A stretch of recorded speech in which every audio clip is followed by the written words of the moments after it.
ಇತ್ತೀಚೆಗಂತೂ ನಮ್ಮ ಪಾಪುದು ಈ ಥರ ಹೊಸ ಆಟ ಕಲ್ತ್ಕೊಂಡ್ಬಿಟ್ಟಿದ್ದಾನೆ. ಹೋಗೋದು ಎಲ್ಲಾದರೂ ಈ ಥರ ಬಚ್ಚಿಟ್ಕೊಳ್ಳೋದು, ಇಲ್ಲ ಮಂಚಕ್ಕೆ ಸಂದಲ್ಲೋ ಇಲ್ಲಾಂದರೆ ಈ ರೀತಿ ಸೋಫಾ ಪಕ್ಕದಲ್ಲಿ ಎಲ್ಲಾದರೂ ಬಚ್ಚಿಟ್ಕೊಳ್ಳೋದು. ನಾವು ಧನ್ವೀನ್ ಧನ್ವೀನ್ ಎಲ್ಲಿದ್ದೀಯ ಅಂದರೆ ಅವ್ನು ಸೈಲೆಂಟಾಗಿರೋದು. ನಾವು ಅವ್ನು ಹೋಗಿ ಹುಡುಕಿ ಕರೆದ್ರೆ ಈ ರೀತಿ ಖುಷಿ ಪಡ್ತಾನೆ. ಸೊ ಈ ರೀತಿ ಹೊಸ ಆಟ ಕಲ್ತಿರೋ ನಮ್ಮ ಪಾಪು.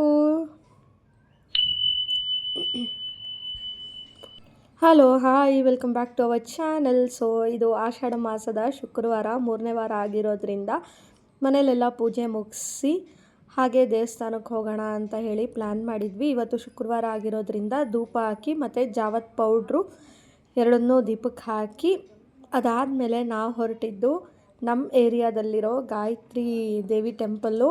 ಇಷ್ಟು ದಿನಕ್ಕೂ ನಾನು ಫಸ್ಟ್ ಟೈಮ್ ನೋಡ್ತಾ ಇರೋದು. ನೀವೇನಾದರೂ ಬಸವನಪುರ ರೋಡ್ ಸೈಡ್ ಏನಾರ ಇದ್ದರೆ ಕ್ಯಾರ್ಪುರಂ, ಖಂಡಿತವಾಗ್ಲೂ ಈ ಟೆಂಪಲ್ಗೆ ಹೋಗಿ ತುಂಬಾ ಚೆನ್ನಾಗಿದೆ ಈ ದೇವಸ್ಥಾನ. ಸೊ ಹಾಗಾಗಿ ನಾವು ದೇವಸ್ಥಾನಕ್ಕೆ ಹೋಗಿ ಹಂಗೆ ನಮ್ಮ ಪಾಪುದು ಅಲ್ಲೇ ಒಂದು ಸಿಂಪಲಾಗಿ ಫೋಟೋಶೂಟ್ ಮಾಡೋಣ ಅಂತ ಪ್ಲ್ಯಾನ್ ಮಾಡಿಕೊಂಡ್ರೆ, ಆದರೆ ಅವನು ತೆಗೆಸ್ಕೊತಾನೇ ಇರಲಿಲ್ಲ ಫೋಟೋಸು. ಓಡಿ ಓಡಿ ಹೋಗ್ತಾ ಇದ್ದ. ವೆಹಿಕಲ್ಸ್ ಎಲ್ಲ ತುಂಬ ಬರ್ತಿತ್ತು ಅಂತ ಹೇಳ್ಬಿಟ್ಟು ಅವ್ನು ಹಿಡಿಯೋದೇ ಕಷ್ಟ ಆಗ್ತಿತ್ತು. ಇತ್ತೀಚೆಗಂತೂ ನಮ್ಮ ಪಾಪುದು ಈ ರೀತಿ ಹೊಸ ಆಟ ಸ್ಟಾರ್ಟ್ ಆಗೋಗಿದೆ. ಹೋಗಿ ಈ ರೀತಿ ಸೋಫಾ ಪಕ್ಕದಲ್ಲಿ ಇಲ್ಲಾಂದರೆ ಮಂಚದ ಸಂದಲ್ಲಿ ಬಚ್ಚಿಟ್ಕೊಳ್ಳೋದು. ನಾವು ಅವನ್ನ ಹುಡುಕಬೇಕು. ಹುಡುಕಿದ್ದಾದ್ಮೇಲೆ ಅವನು ಖುಷಿಯಿಂದ ಓಡಿ ಬರ್ತಾನೆ ಇಲ್ಲಿದ್ದೀನಿ ಅಂತ ಹೇಳ್ಬಿಟ್ಟು. ಆಟಗಳು ನೋಡೋದೇ ತುಂಬ ಚೆನ್ನಾಗಿರುತ್ತೆ. ಅದಾದಮೇಲೆ ನಾವೇನಾದರೂ ಅವನಿಗೆ ಹೇಳಿದ್ರೆ ಅವನು ಅದನ್ನು ಇಮಿಟೇಟ್ ಮಾಡಿ ತೋರಿಸ್ತಾನೆ. ನನಗೆ ಯಾಕೋ ಸ್ಯಾಂಡ್ವಿಚ್ ತಿನ್ನಬೇಕು ಅಂತ ಅನ್ನಿಸ್ತಿತ್ತು. ಹಾಗಾಗಿ ನಾವು ಹೊರಟಿದ್ದು ಉಡುಪಿ, ಇದು ಟಿ ಸಿ ಪಾಳ್ಯ ಹತ್ರ ಇದೆ. ಟ್ರೈ ಮಾಡಿ, ಇಲ್ಲಿ ತುಂಬ ಚೆನ್ನಾಗಿರುತ್ತೆ ಸ್ಯಾಂಡ್ವಿಚ್ಚು. ಹಾಗೆ ಜಾಮೂನ್ ತೊಗೊಂಡ್ವಿ, ನಮ್ಮ ಪಾಪುಗೆ ಇಷ್ಟ ಅಂತ.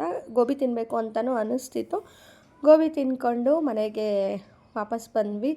ಸೊ ಹಾಗೆ ಮನೆಗೆ ವಾಪಸ್ ಬಂತಾ ಹಂಗೆ ಹೆಂಗೋ ಕೆಳಗಡೆನೇ ಇದ್ವಿ ಅಲ್ಲ ಅಂತ ಹೇಳ್ಬಿಟ್ಟು ಒಂದು ರೌಂಡ್ ವಾಕ್ ಸಹ ಮುಗಿಸ್ಕೊಂಡು ಮನೆ ಕಡೆ ಹೋದ್ವಿ. ವಿಡಿಯೋ ಇಷ್ಟ ಆದರೆ ಲೈಕ್ ಮಾಡಿ ಮತ್ತು ಸಬ್ಸ್ಕ್ರೈಬ್ ಮಾಡಿ.